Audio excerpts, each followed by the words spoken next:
کتاب کا نام جو آپ کے ذہن میں آیا ہے وہ کیسے آیا؟ یعنی جو صرف اردو پڑھنا جانتا ہوگا اس کے لیے بھی آسان ہے اس کو سمجھنا. لیکن یہ جو پڑھے گا نا سمجھ اسی کو آ رہی ہے.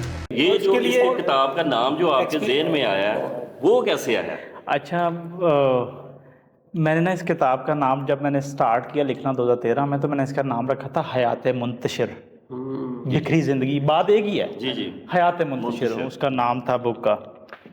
تو جب میں نے پھر اس کو ہم ڈرافٹنگ کر رہے تھے، اس کی ڈیزائننگ کر رہے تھے، تو مختلف دوستوں نے کہا یار اتنا تسی اینڈ کرنا جو شعر و شاعری دی اپنا کوئی مجموعہ شائع کرو گے نا وہ نام رکھ لینا اے والا جو تسی کر رہے ہو، سمجھ نہیں آئے گی لوگوں کو، لے مین، کیونکہ آپ لکھ لیں کامن بندے کے لیے نا، عام لوگ کے لیے ذرا آسانی تو لوگوں کے لیے آسانی. پھر میں نے اس پہ دوبارہ ری تھنک کیا تو پھر میں اس نتیجے پہ پہنچا تھا کہ یہ ہونا چاہیے. اچھا یہ ایک اور بھی ہے اس چیز کی بک کا جو مطلب آپ کو فائدہ کیا ہوگا کہ یہ جو مطلب یہ نہیں ہے کہ جو پڑھا لکھا بندہ ہوگا یہ سمجھے کہ شاید وہ ان لوگوں کے لیے ہے جو پڑھے لکھے ہوں گے، یعنی جو صرف اردو پڑھنا جانتا ہوگا اس کے لیے بھی آسان ہے اس کو سمجھنا. یہ نہیں ہے کہ وہ جی بندے نے لکھی ہوگی پتہ نہیں مشکل الفاظ کا. ہم اکثر بکس پڑھتے ہیں یا ساتھ میں ڈکشنری لے کے بیٹھ جاتے ہیں، یار اس کا مطلب یہ 2 پیج پڑھے تو بس ہو.